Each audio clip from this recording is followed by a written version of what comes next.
ਸਾਰੇ ਦਰਸ਼ਕਾਂ ਨੇ ਦੇਸੀ पत्रकार करमू की राम राम। जब मैं थोड़ी देर पहले हेलीकॉप्टर करनाल में उतरा है, किसका? कुरुक्षेत्र के एमपी सांसद नवीन जिंदल का। राम राम आनंदो जी। राम राम जी, आप सबने भी मेरी राम राम। और ये नवीन जिंदल का नया रूप, नया अवतार और नई लुक कैसी लगी कमेंट करके जरूर बता दियो। ये नई लुक है नवीन जिंदल की। और भाई साहब कहूँ तो बोला ये पगड़ी मैंने भी सिखाया दे बंधना। वैसे पगड़ी अपना हरियाणा का क्या है जी? आधार कार्ड है। हरियाणा की आइडेंटिटी। और आप पे ना गजब जच रही है भाई साहब। क्या कहना चाहोगे पगड़ी के बारे में? मैं ये कहना चाहता हूँ करुण भाई कि इसी पगड़ी एक बाबूजी की फोटो है जी। ओपी जिंदल साहब की फोटो इसी वर्ग की पगड़ी पहन रखी है। और इस वर्ग की पगड़ी जो है मैंने आपको पहनती हुई देखी, तो ये मैंने इनसे मांगी। ये पगड़ी जो है करमू भाई की उतरवा के और मैंने पहनी है। और इन्होंने जो है जो मेरे लिए लाए थे वो मेरे बांध के खुद के बांध दिए। तो ये मरे यो हम आपस में जो है पगड़ी बदल भाई भी हो गए। पगड़ी वाला भाईचारा हो गया। अब ये कह सकते हैं हम, देखो पगड़ी अब तो इन्होंने पहनी है, फिर बांधने भी सिखाओगे जी। अब तो ये पहनी है ना, बांधने भी सिखाएंगे। बांध तो लूं मैं, हाँ जी, हाँ जी। लेकिन बांध तो लूं, लेकिन उल्टी सुल्टी से बांध तो लूं, लेकिन इसी सुनी बांधनी सीखूंगा जी बिल्कुल। और कहते हैं ना सीखने की कोई उम्र थोड़ा, तो सीखते रहो। और आप एक कुशल व्यापारी भी हैं, कुशल खिलाड़ी भी हैं और राजनेता भी हैं। और अब ये जब पगड़ी सिर पे है तो फिर रुका किसका पटेगा? हरियाणा का। कहते हैं ना यो हरियाणा है प्रधान। आजकल दीपेंद्र हुड्डा बहुत शब्द यूज करते हैं ये रैलियों में जाकर के, यो हरियाणा है प्रधान। तो अब ये बताओ, कयामत की रात है, कल वोटिंग होनी है, चेहरे पे मुस्कुराहट है। ये कौन सी मुस्कुराहट है? वो तो नहीं क्या गम है जिसको छुपा रहे हो तुम जो इतना मुस्कुरा रहे हो? नवीन जी बताओ थोड़ा। देखिए, हमने अपना काम कर लिया जी। और ये जो है ये निर्णय जनता जो है जनार्दन हो गए। ये जनार्दन के हाथों में जो है हमारा जितने भी हमारे उम्मीदवार हैं उनका सबका भाग्य का निर्णय करेगी जनता जनार्दन। तो इसलिए जो जनता जनार्दन करेगी वो अपने मंजूर। और हमने अपनी कसर कोई छोड़ी को नहीं, सारी जगह गए, सारी जगह भारतीय जनता पार्टी का जो भी संदेश है जन जन तक पहुंचाया। मोदी जी ने अपनी बात रखी, हमारे मुख्यमंत्री नायब सैनी जी ने अपनी बात रखी, सारे भारतीय जनता पार्टी के नेताओं ने, योगी आदित्यनाथ जी यहाँ पर आए, राजनाथ सिंह जी आए, हमारे गृह मंत्री अमित शाह जी आए। तो हमने सारे यहाँ पूरे हरियाणा के अंदर लोगों से हाथ जोड़ के सबसे अपील करी है कि भाई हमारे को भारतीय जनता पार्टी को आप तीसरी बार सरकार बनाओ। और ये डबल इंजन की सरकार कि केंद्र में मोदी जी के नेतृत्व की सरकार और हरियाणा के अंदर भी भारतीय जनता पार्टी की सरकार, जब डबल इंजन की सरकार होगी तो इससे हरियाणा के लोगों का विकास होगा। और ये करमू भाई बहुत जरूरी है ये जानना कि हरियाणा की जागरूक जनता ने आज तक हरियाणा के इतिहास के अंदर, हरियाणा ने हो गए 57 साल, 57 साल में से 55 साल हिस्से हैं कि जो सरकार केंद्र में वही सरकार हरियाणा में। केवल 2 साल हिस्से थे 87 से लेकर 89 तक, जब केंद्र में तो थी कांग्रेस और हरियाणा में थी लोकदल। ईब जब केंद्र में इतनी मजबूत सरकार है जिसका नेतृत्व नरेंद्र मोदी जी करने लग रहे हैं, और आपने भी बेरा है नरेंद्र मोदी जी कोई भारत के सबसे लोकप्रिय नेता को नहीं, पूरे वर्ल्ड के सबसे लोकप्रिय नेता हैं। जी रुक गया एक बार, सवाल खो गया जी अपना। एक क्या हो गया? हेलीकॉप्टर एकदम उतरा था, उसका सवाल था जो आपके चौरान लग रहे हैं। मैं कुछ सवाल और ले गया था, सवाल खो गया जी अपना। ये हेलीकॉप्टर अचानक करनाल में क्यों उतरा जी? करनाल में तो आज एक कार्यक्रम है उरे वैश्य समाज का, अग्रवाल समाज का एक कार्यक्रम है, क्योंकि अभी जो है हम महाराजा अग्रसेन जी की जयंती मनाने लग रहे हैं। तो इसलिए नवरात्रि का टाइम है, तो उरे कई पहले से उरे प्रोग्राम रख रखा था, तो इसलिए मैं आ गया प्रोग्राम में। एक बात है नवीन जी, आप देखो टॉप 10 उद्यमी में होते हो भारत के, और उसके बावजूद एक चीज मैंने अच्छी लगी भाई, आप अपनी हरियाणवी ने बोले को नहीं, सरलता है। यह सरलता मेरे को अच्छी लगी। मैंने दुख इस बात का है कि हमारे बाद ये टाबरिया जो है, टाबरिया हरियाणवी को नहीं बोलते। ये हम तो सीख गए, लेकिन हमारे बाद जो है ना मेरे टाबरिये ना भाइयों के बच्चे ईब जो है वे हरियाणवी को नहीं बोलते। तो उसका इलाज है जी, मेरी वीडियो दिखा दे और हरियाणवी सीख जाएंगे अपने आप। उसका तो इलाज सिंपल है। उनका कदे कदे मन तो करे, लेकिन वे खाली जो है अपनी दादी से थी तो वे हरियाणवी में बोला है, बाकी जो है हमारी से थी वो फिर इंग्लिश में या हिंदी में बोला है। हरियाणा में एक ताजा नीतीश कुमार बने हैं अभी, आपको पता है? ना। डॉक्टर अशोक तंवर नीतीश बाबू बन गए, हरियाणा के नीतीश बाबू। तो अब मेरे को तो डर लगने लग गया, किसी का इंटरव्यू करूं तो किसी पार्टी में, तड़कन 12 घंटे बाद दूसरी पार्टी में। मैं 12 घंटे पहले ही अशोक तंवर से बात करके कहा, उन्होंने दावा कराया था कांग्रेस की आ रही है 15 से कम और बीजेपी की आ रही है 60 से प्लस। और तुरंत प्रभाव से अगली बार महेंद्रगढ़ में फिर मैंने वो राहुल गांधी के साथ खड़े हुए दिखाई दिए। तो मैं नु पूछो जी, कहते यार मैं इंटरव्यू करके जाऊं आपका। ना आप तो जट है बाबूजी एक बात कह के चले गए, बोले पड़ी हुई चीज भारी हो गए, थोड़ पड़ा, हाँ पत्थर भी भारी हो जाता है। भारी होता है। तो इसलिए हम तो जहाँ पे है ये सोच समझ करके मैं आया था और मैं ठीक जगह आ गया। मैं भारतीय जनता पार्टी में रह के मैं हरियाणा की मैं बहुत सेवा करना चाहूँ, पूरे देश की सेवा करना चाहूँ। और मैं बहुत आभारी हूँ नरेंद्र मोदी जी का, जो उनने मैंने इतना बड़ा मौका दिया। मैंने आपकी पॉकेट पे तिरंगा देख रहा हूं मैं, और ये तिरंगे की लड़ाई मुझे याद है जहां तक कि एक बार लाल किले की प्राचीर पे ही तिरंगा होता था। और आपको अपने भारत में तो ये नियम था भाई कोई घर पे तिरंगा नहीं फहरा सकता, क्योंकि वो कानूनी उसमें आता था दायरे में भी आप कानून का उल्लंघन कर रहे हैं। फिर आपने लड़ाई लड़ी, आप वो लड़ाई लड़के जीते और घर घर में तिरंगा लगा, इसका क्रेडिट तो आपको जाता है। फिर ये प्रेरणा कहाँ से मिली थी आपको? ये प्रेरणा मिली जब मैं 20 साल का था और मैं अमेरिका पढ़ने के लिए गया। तो अमेरिका में मैं देखा कि अमेरिकन लोग जो है वे बड़े शौक से अपने अपने घरों के ऊपर अमेरिका का झंडा लगावे। मैं 20 साल का था, उन्हें देख के मने नू लग गया कि मैं भी अमेरिका का झंडा लगा लूं। और फिर थोड़ी देर में दिमाग में आया, अरे यार तू किस तरह लगा सके अमेरिका का झंडा, तू तो अमेरिकन को नहीं। तो मतलब मैं क्या करूं? तो मतलब मैंने भारत का झंडा लगाना चाहिए। ये भारत का झंडा मैंने अमेरिका में मिले करता है। तो मैं लोगों में दोस्तों से अंग्रेजों से बात करी, मैं बोला भाई मैंने भारत का झंडा चाहिए। तो एक छूटते बोलिया, तो बोला भाई मैं बोला खड़ा मिलेगा, बोला भारत में मिलेगा। मैं बोला तेरी मैं भारत मैं बोला अमेरिका में भारत है। फिर दूसरा एक मेरा दोस्त था, वो बोला कि बोला उरे बाजार में एक फ्लैग शॉप है, डाउनटाउन डैलस में एक फ्लैग शॉप है, उठे मिल सके। तो मैं सोचा मेरे पास गाड़ी तो थी को नहीं, 20 साल का था मैं चलो मौका लगेगा, जाऊंगा मैं बाजार और लेकर आऊंगा, कि दूर था, आधा पौना घंटे का रास्ता था। फिर 3-4 दिन के बाद वही लाके मैंने एक पैकेट दिया, मैं लगा व्हाट इज इट, बोला ओपन इट। तो मैं खोल के देखा उसमें इतना बड़ा झंडा। तो मैं 20 साल के छोरे ने, जिसने कदे आज तक भारत के झंडे ने हाथ ना लगाया हो, अरीब एकदम से अमेरिका के अंदर एक अमेरिकन मैंने भारत का झंडा वेट करा है। अच्छा। तो मैं नू कौन बता सकता मेरे मन में क्या बात, मैंने इतनी मना खुशी हुई, इतने मेरे रोंगटे से खड़े हो गए कि भी अंदर शब्दों भी बोलने लग रहा हूँ, मेरे रोंगटे खड़े होने लग रहे हैं। ये भी सारे बदन के जो है, आप भावुक भी हो गए थोड़ा। तो सारे बदन के जो है रोंगटे, क्योंकि मेरे लिए इतना बड़ा वो भावुक मेरे लिए एक क्षण था। और फिर जो है फिर मैं सोचा झंडा तो आगे इसमें लगाऊं खड़ा है। मैं उस समय अपनी स्टूडेंट यूनियन का मैं प्रधान था। मैं सोचा मैंने अपने दफ्तर में रखा था, मैंने यूनिवर्सिटी में, मैं दफ्तर में लगा लूं इसने। फिर थोड़ा डर सा लग गया, मैं अमेरिकन यूनिवर्सिटी में जो भारत का झंडा लगा दिया, कदे ये बुरा मान जा। फिर मैं पूछी भाई is it okay if I put up the Indian flag, बोले या इट्स कूल नो प्रॉब्लम। मैं वेरी गुड। तो मैंने जो है उसको झंडे को लगा के रखा। जब मैं उल्टा आ गया और फिर मैं 26 जनवरी 93, आज से देखो जी आज से कितने साल हो गए, 31 साल हो गए। 26 जनवरी 93 ने झंडा फहराया, मैं 22 साल का था उस समय। और फिर अगले दिन जो है मैं जाऊं था, देखा खाली डंडा था, झंडा गायब। मैं तेरी मतलब इतना सुना लगा था यो, मैं हटा क्यों दिया, मतलब भारत का ताज। हाँ भारत का ताज, खाली डंडा रह गया, झंडा क्यों उतार दिया। तो फिर मैंने जो मैनेजर था फैक्ट्री का, वो बोला कि बोले जी रोज नहीं कौन लगा सकते, खाली 15 अगस्त और 26 जनवरी ने फहरा सका, बाकी दिन कौन नहीं फहरा सकते। मैं बोला बड़ी अजीब बात है। मैं 2-4 कदम चला, फिर मैं अमेरिका में तो मैं लगा के रखा, अमेरिका में तो रोज लगा के रखा, किसी ने रोका नहीं। देश भी बिगाड़ना, दूसरा देश। और अपने देश में अपने देश का झंडा भी ना लगा पाऊं, फिर मैं क्या करूंगा। क्योंकि गनकरे मेरे दोस्त, गनकरे नहीं सारे के सारे मेरे दोस्त, हम 26 लोग गए थे। 26 में से 25 उठे रह गए, अमेरिका रह गए, आज तो उल्टे को नहीं आए। अच्छा, वो अमेरिका में? हाँ अमेरिका में रह गए। अब मेरे मन में ये होती कि मेरे में दम है तो मैं अपने देश ने, भारत ने अमेरिका से बेहतर बनाऊंगा। ये सोच के मैं आया। अब मेरा भी अगर झंडा भी को नहीं फहरा पाऊँ फिर क्या कर पाऊंगा। तो फिर जो है लंबी कहानी है, लेकिन मैं अपने शॉर्ट में बता दूं, फिर 10 साल तक ये कानूनी संघर्ष चला।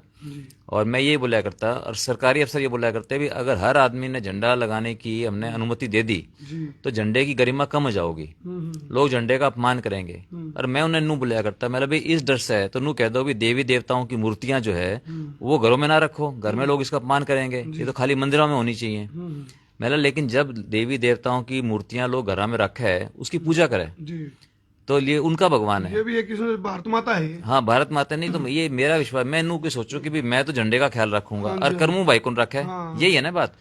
मेरा हमारा जो गणतंत्र है, हमारा गणतंत्र टिका हुआ है विश्वास की नींव के ऊपर। तो हमने विश्वास होना चाहिए, जिसा देशभक्त मैं हूँ अगला भी देशभक्त है, तो सत्य की जीत हुई सत्य में हो जाए। तो ये जो है फिर 23 जनवरी 2004 ने सुप्रीम कोर्ट ने एक ऐतिहासिक फैसला दिया, और उसके अंदर इसने बताया कि ये हमारी freedom of speech and expression, जो हमें अभिव्यक्ति की स्वतंत्रता का ये अभिन्न अंग है, वाक और अभिव्यक्ति की स्वतंत्रता, अभिव्यक्ति की आजादी। हाँ, आजादी। तो फिर जो है 23 जनवरी 2004 से ये हमने पहली बार हक मिला। पहली बार इसलिए कि आज से हजारों साल पहले की भी बात करा, कोई ना किसी का राज था, राजाओं का था, फिर मुगलों का राज रहा, फिर अंग्रेजों का राज रहा, तो झंडा हमेशा रहा राजा का, कदे भी प्रजा को नहीं हुआ। और जब हम आजाद हो गए, हमने अपने आप को एक गणतंत्र घोषित किया। गणतंत्र में देश का मालिक कौन? गणतंत्र के अंदर मतलब है कि देश के मालिक हैं देश के लोग, जन। तो इसलिए, और मालिक लेकिन झंडा रह गया सरकारी बनके। तो ये पहली बार ये मौका मिला कि भी हर आदमी हर रोज देश के सबसे पावन प्रतीक ने हर रोज अपने फहरा सके। और मेरा इससे मकसद एक ही है, ये केवल एक प्रतीकात्मक कदम है, खाली झंडा फहराने से कि मैं किसी का भला को नहीं हो जाता, ये केवल एक प्रतीकात्मक कदम है। हाँ, प्रतीकात्मक कदम है कि भी झंडा फहराओ, लेकिन इससे ज्यादा महत्वपूर्ण है कि झंडे से प्रेरणा लेकर अपने आप ने देश के प्रति समर्पित करो। अगर मैं अपना काम ईमानदारी से करूं, देश के हिताना आगे रख के करूं, और करूं भाई आप करो, और आपके जितने दर्शक हैं, अगर अपना अपना काम अगर हम देश के हिताना आगे रख के करा, तो अपने अपने देश ने, देश के लोगों ने संपन्न बनाने से और देश ने नंबर 1 बनाने से दुनिया की कोई ताकत को नहीं रोक सकती। एक बहुत पेचित मतलब बिल्कुल गंभीर सवाल है जी, बहुत जरूरी सवाल है। आप मैं कह रहा हूँ पर जलेबी वर्गा सीधा और करेला वर्गा मीठा सवाल। संकोच ना करो, आदमी पे 2 अन्य हो जाए नहीं, वो रिफल जे अहंकार, गरूर। इस गरूर को कैसे, गरूर से अपने आप को कैसे बचाते हो, अहंकार से कैसे बचाते हो? टॉप 10 व्यापारियों में आप शामिल हो, 43.8 बिलियन का आपका साम्राज्य है, और आप ओपी जिंदल यूनिवर्सिटी के चांसलर भी, साथ में आपके पास बहुत सारे संस्थाओं के भी वो भी हैं, और ऐसे में इतना, और अहंकार से कैसे बचा पाते हो आप अपने आप को? देखो, मैं कहूँगा एक तो शुरू से जो है ये संस्कार आदमी को अपने माता पिता से मिलते हैं, अपने परिवार से मिलते हैं। तो हमने हमेशा अपने पिताजी को ऐसे देखा, माताजी को ऐसे देखा, तो हमारे को कोई इसके लिए कोई संघर्ष नहीं करना पड़ता, कोई जोर नहीं लगाना पड़ता। हम साए ऐसे ब्लड में सरलता है, ब्लड में सरलता है, और मेरे में और आप में कोई फर्क को नहीं। अब आप मेरी माँ सावित्री जिंदल जी को मिलो, तो आपने अपनी माँ में और उनमें कोई फर्क को नहीं दिखा है। तो इसलिए ये जो है ये हमारे घर के परिवार के संस्कार हैं, और हमने नेचुरली प्राकृतिक रूप से ही हम इसे यहाँ, तो इसलिए कोई इसमें कोई जोर को नहीं आता। ये कई बार देखो अलग अलग पगड़ी हो जाती है ना, मतलब कोस कोस पर बदले पानी, 4 कोस पर बदले पानी। तो ये जो अपनी हरियाणवी पगड़ी में ये चीज है ना, ये इसके बारे में कई बार पूछा नहीं। हाँ, तुर्रा ये है कि ये अपने हरियाणा की टोर है, टोरा है ये अपने हरियाणा का। कई बार कहते ना ये पगड़ी में हरियाणा वाला का टोरा है, ये जब तुर्रा छोड़ते ना इसका, ये टोरा है। अच्छा, ये टोरे की बात पे एक बात याद आ गई। आपके बाबूजी की हम बात करें तो जब उन्होंने किसी पाइप पे लिखा देखा था मेड इन इंग्लैंड, तो उसको देख करके उनके ये मन में आया यहाँ पर मेड इन जिंदल हो या फिर अपनी मेड इन इंडिया हो, अपने भारत से तो मैन्युफैक्चरिंग हो। तो वो चीज एक बार आप को आपके साथ कभी साझा हुई होगी, तो एक बार थोड़ा सा 1 मिनट में ब्रीफ करो। तो मैं ये कहना चाहूँ जी, वो हमेशा बाबूजी ने हमें ये सिखाया कि आपने आत्मनिर्भर होना है जी। आपने किसी और के भरोसे को रहना, ना सरकार के भरोसे रहना है जी। आपने हमेशा जो है खुद, जब तक आदमी की खुद की ताकत ना हो तो दूसरा कोई कौन पूछा है। इसी तरह देश की बात है, तो अपने देश की भी अपनी खुद की ताकत होनी चाहिए, सारी चीजें का अपने पास खुद के पास ब्योंत होना चाहिए। जब तक खुद का ब्योंत ना हो, दूसरे का भरोसा कौन रह इसका। इसलिए हमने हमेशा यही कोशिश करी, कई प्रोडक्ट ऐसे सैकड़ों प्रोडक्ट हैं। एक तो पाइप है, पाइप तो चलो बहुत पुरानी बात होगी, ऐसी बहुत सी चीजें हैं स्टील का अंदर, अलग अलग चीजें, जैसे रेल है, बीम है, कॉलम है, और अलग अलग स्टेनलेस स्टील है, कई चीजें हैं जो कि इंपोर्ट किया करते। तो वे सारी की सारी एक एक करके हमने कोशिश ये करी कि हमने अपने देश को, भारत को आत्मनिर्भर बनाना है स्टील के लिए, ताकि लोहे के कोई भी सामान बाहर से ना मंगाने पड़े, उरे के सारे बनावे। तो मैं भी, मेरे सारे भाई, हम सारे इस काम में लागे रहा, और फिर खुद ने अच्छा भी लगे कि हम अपने देश में मजबूत करने लग रहे हैं। स्टील के किंग है, तभी आपके ऊपर ये पगड़ी अच्छी जच रही है। आज व्यापार जगत के भी आप किंग हैं। अच्छा ये बताओ जिंदल साहब, आपके बाबूजी ने एक बात कही थी, मैं हरियाणा पुलिस की ताउम्र सैलरी दूंगा, और मतलब इतना आप समर्पण भाव लगाओ या अपने अपने उस चीज़ के प्रति, उनकी ये बात थी भी बैज पे यहाँ जिंदल लिखा हो तो हम पूरे ताउम्र हरियाणा पुलिस की सैलरी दे सकते हैं। ये आपके सामर्थ्य को भी दर्शाता है। इसके पीछे क्या लॉजिक था बाबूजी का? ये मेरे को इस बात का नहीं पता। ऐसा सुनने में आया था मुझे। नहीं, मैंने कभी ये बात सुनी नहीं अच्छा, कभी जी। कि ऐसी कोई बात। या फिर एक बार कहते ना बात चली होगी।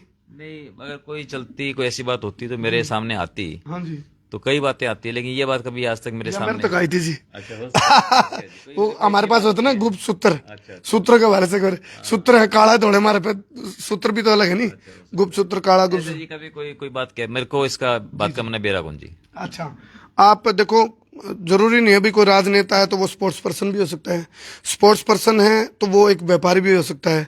अब मैं आपके अंदर एक स्पोर्ट्स पर्सन भी देख रहा हूँ, एक व्यापारी भी, एक राजनेता भी। तो मैनेज कैसे करते हो, हाउ इट इज पॉसिबल? मतलब जी एक कहावत सुनी, अंग्रेजी में कहावत है, जी जैक ऑफ ऑल गेम्स जी एंड मास्टर ऑफ नन। सुनी बात आपने ये? जी आप नहीं, एक नहीं, एक कहावत है जी। कि jack of all and master of none, लेकिन वो पूरी कहावत नहीं है, लोग इतने पे रुक जाते हैं। पूरी करो जी। तो नहीं, लेकिन अधिकतर लोग जो है वो उन्होंने ये सुना होगा jack of all and master of none, कि भी आदमी जो है कई चीजें करता है लेकिन मास्टर किसी में नहीं है। जैक तो सभी का है, मास्टर नहीं है। लेकिन पूरी कहावत है jack of all and master of none is often times better than master of one. मतलब कई लोग ऐसे होते हैं, ये तो जी ईश्वर का मतलब आशीर्वाद ही है कि कई चीजों में अच्छे हो सकते हैं। जो जैसे आपने कहा, तो जरूरी नहीं है कि जो आदमी एक चीज में अच्छा हो वो एक ही चीज में अच्छा हो। जो आदमी अच्छा होगा वो हो सकता है कई चीजों में अच्छा हो। मैं पढ़ने लिखने में ज्यादा अच्छा नहीं था जी। पढ़ने लिखने में तो मैं एवरेज था, लेकिन पढ़े हुए के साथ कटे हुए निकले। हाँ, लेकिन खेल कूद में, काम में, राजनीति में, दूसरों के साथ रिलेशन रखने में, इन चीजों में जो है मैं समझता हूँ कि मैं अच्छा हूँ। किसी चीज का हल ढूंढना है तो किसी चीज को कॉम्प्लिकेटेड चीज को सिंपल करना, कोई गंभीर मुद्दा है, कई बार लोग जो है छोटी छोटी बातों में लेके उलझा लेते हैं, उलझी हुई चीज को सुलझाना, उसमें जो है मेरे को अच्छा लगता है। और उसको जो है ठीक ढंग से देख पाना, मैं तो ये कहूँगा ये तो एक ईश्वर का वरदान है कि भी देख करके, और उसको जिससे सबका भला हो। अगर आदमी अपना लालच छोड़ करके और ये सोचे भी किस काम के अंदर सबका, ज्यादा लोगों का हित है, और ऐसा सोचे और उसमें खुशी हो, तो फिर काम आसान हो जाता है। वो कहते हैं ना संबंध ही संपत्ति है। वैसे तो आपका और मेरा ये नॉन पॉलिटिकल इंटरव्यू है, लेकिन आखिर में इलेक्शन का माहौल है जी, एक सवाल तो ले ही लूं। अभी देखो सरगर्मी तेज है, मैं तो करूंगा मैं क्या मेरी कदम उतर रहा है, कटिया कट रहा है, ऊधमस उतर रहा है, फतूर मच रहा है, जाम बैठ रहा है और लटकट रहा है। ऐसी स्थिति में ईब हरियाणा में किस पार्टी का लटकटेगा? देखो जी, मन्ना तो नू लगे कि जो कहे कि इतिहास अपने आप ने दोहरावे है, अगर ये कहावत सही है कि हिस्ट्री रिपीट्स इटसेल्फ, अगर इतिहास अपने आप को दोहराता है, तो मेरे को ये बात स्पष्ट है कि 8 तारीख को भारतीय जनता पार्टी की सरकार बनेगी। क्यों बनेगी? कि हरियाणा के 57 साल के इतिहास के अंदर 55 साल जिसकी सरकार केंद्र में, उसी की सरकार हरियाणा में। और आज जो है केंद्र में जब मोदी जी के नेतृत्व में इतनी मजबूत सरकार है, और मोदी जी ने ऐतिहासिक कदम उठाए। ये जो लोग सारे हरियाणा के, मैं हाथ उठवा के पूछूं कि भाई जो मंदिर बनवाया, क्या मोदी जी के अलावा कोई बनाता? तो लोग बोले ना जी, तो मोदी जी की हिम्मत थी बना दिया। फिर मैं पूछूं भी जम्मू कश्मीर से धारा 370 हटाई, मोदी जी के अलावा कोई हटाता? बोला ना जी, कोई नहीं हटाता। प्रदेश अध्यक्ष के बेटे का ब्याह हो गया ना। हाँ, एक मिनट, पूरी बात कह दूं। दूसरा जो है मैं कहा भी नरेंद्र मोदी जी ने हरियाणा की बागडोर एक जो है पिछड़े समाज के गरीब घर के किसान के बेटे नायब सैनी जी को हरियाणा का मुख्य सेवक बना दिया। ये सारे काम तो करे ये मोदी जी और भारतीय जनता पार्टी। तो हरियाणा की जागरूक जनता वोट भी फिर भाजपा ने देगी ना। मतलब सारे काम तो जो लोग चाहे वे काम करे भाजपा। तो इसलिए हरियाणा की जागरूक जनता अपना आशीर्वाद, मैंने पूरा विश्वास है कि 5 तारीख ने यानी कि कल आपका आशीर्वाद भाजपा ने मिलेगा। और ईब की बार जो मोदी जी ने संकल्प लिया है कि 2047 तक अपने देश ने, भारत ने विकसित राष्ट्र बनाना है, तो मैंने पूरा विश्वास है कि हरियाणा पहले से अग्रणी राज्य है। तो हरियाणा जो है मोदी जी के और नायब सैनी जी के नेतृत्व में हम हरियाणा ने 2035 तक अगले 10 साल के अंदर इसने हम एक विकसित राज्य बना देंगे, जिसके अंदर हमारे किसानों की आय, अब तो दुगनी की बात करें, दुगनी नहीं, कम से कम उनकी जो है 3 गुनी किसानों की आय होगी। हर वर्ग पूरा हिस्सा कर देंगे। हरियाणा ने, छोटा सा राज्य है, हरियाणा ने हिस्सा कर देंगे।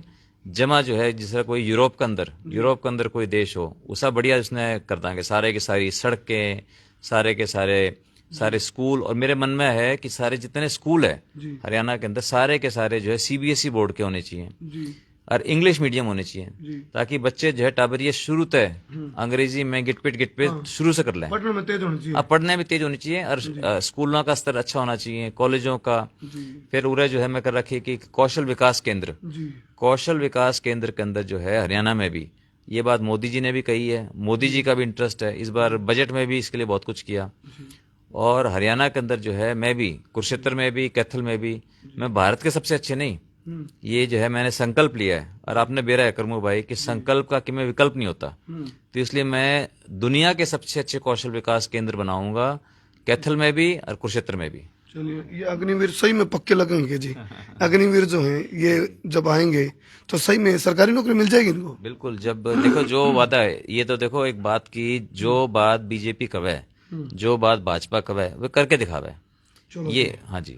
जानते जानते मैं थोड़ी हरियाणवी और आपको टिपिकल हरियाणवी के वर्ड बुलवा लूं थोड़े, आप साथ साथ में बोलते रहो। इस वीडियो ने याना श्याणा है, याना श्याणा, छोट छिंदा, बड़ा छोटा, बूढ़ा ठेरा, अगड़ पड़ोसी, मित्र प्यारा, आसे पासे, नेड़े तेड़े, इंगा उंगे, दाएं बाएं, आगे पीछे, ऊपर नीचे, आड़े उड़े, नारो नहर, बारो बैर, सूटम सूट, अंदर भीतर, हाँ सूटम सूट, टापो टाप, भागो भाग, शेर, सवा शेर, बब्बर शेर कर दो। चलो मैं भी अपना दिल खोल के, कोई जो है बनावटी बात को नहीं करी ना, बहुत तारी से बात करने में मजा आवे। भाई साथ जाते हैं भाई साहब, वो तो हरियाणवी बोलने का जो है मजा ही नहीं आ रहा है। और हरियाणवी में कोई इंटरव्यू को लेता को नहीं, तो हम ले लो आके, मैंने अच्छा लगा इसमें। जिंदर साहब देखो शॉर्टकट कितना है। एक तो किसी को ये कहे हम, यह बात मुझे समझ में नहीं आई, कृपया करके दोबारा बताओ। अरे हरियाणवी में करते ऐ मीन्स रिपीट, कितना शॉर्टकट है जी, ऐ करना वैसे, और सारी बात दोबारा बतानी पड़ेगी। एक बार वो टीचर ने कुछ बात पूछी मेरे से क्लास में, तो वो इंग्लिश मीडियम स्कूल था, वो कोई बात पूछी, तो मैं खड़ा होकर मैंने बोल दिया कि बेरा को नहीं। सारी क्लास से सारी हासिल लग गई। हरियाणवी में देखो है जी अंदाज, हरियाणवी में देखो रसीली है, मिठी है, माँ बोली है। एक जो है अंग्रेजी में कहे ग्रे मैटर, तो एक वो हमारा टीचर था जी, ये स्कूल में दिल्ली में, वो भी जिंदली था जी। तो वो मैंने पूछा, बोले ग्रे मैटर हुआ दिमाग ने जो है, जो दिमाग के अंदर हुआ, उसने बोला ग्रे मैटर। तो वो मैंने बोला कि जिंदल, बोला your grey matter is missing. मैं खड़ा हो गया, मेरा sir what is grey matter. सारे खूब हंसे भाई। एक बात हो रही है जी, जो मन में हो ना, जो मन में हो, आप तो वो सीधी बात बोलता, और वही लोगों ने जचे भी है, कि भाई ये बात बनावटी नहीं, ये बात तो जो मन में है, जो दिल में है, वो बात बाहर रख दी। हरियाणा वाले ना प्राकृतिक बात करा रहे हैं, जो मेरी पत्रकारिता प्राकृतिक है, और एक मार्केटिंग वाली चीजों से बचते हैं। जिस तरह साधारण भी बात कर रहे होंगे ना, तो दूसरा नु सोचेगा रोड़ा कर रहे हैं। एक बुढ़ा पूछने लगे थे, बोला क्या बालक था, उतरे बोले 4 बालक है, बोला के कर रहे हैं, बोला 4 डॉक्टर हैं, बोला नू कुकर, बोला कोई सन टोक के देख ले, बिड़ देनू का तरह की बीमारी है। तो ये बात है जी, ये हरियाणा प्रधान। ठीक है जी, बहुत बहुत धन्यवाद। धन्यवाद। चलो जी, शेयर अच्छा कर जी, राम राम। राम सबने राम राम। तो ख्याल रखियो हमारा ख्याल रखियो। काल जो है कमल के फूल के निशान का के बटन दबा के भाजपा ने आशीर्वाद दियो और जो है सारा बढ़िया हो जाएगा जमा। पूरा इंटरव्यू में नवीन जिंदल की बातों से आपको क्या लगा और ये पगड़ी कैसी लग रही है, क्योंकि ये व्यापार जगत के हीरा तो हैं ही, आज हमने ताज भी रखा है ये। और आप भी बताओ इनके विचारान देख के आपके दिल में, मन में, दिमाग में क्या है। बहुत बहुत धन्यवाद। धन्यवाद।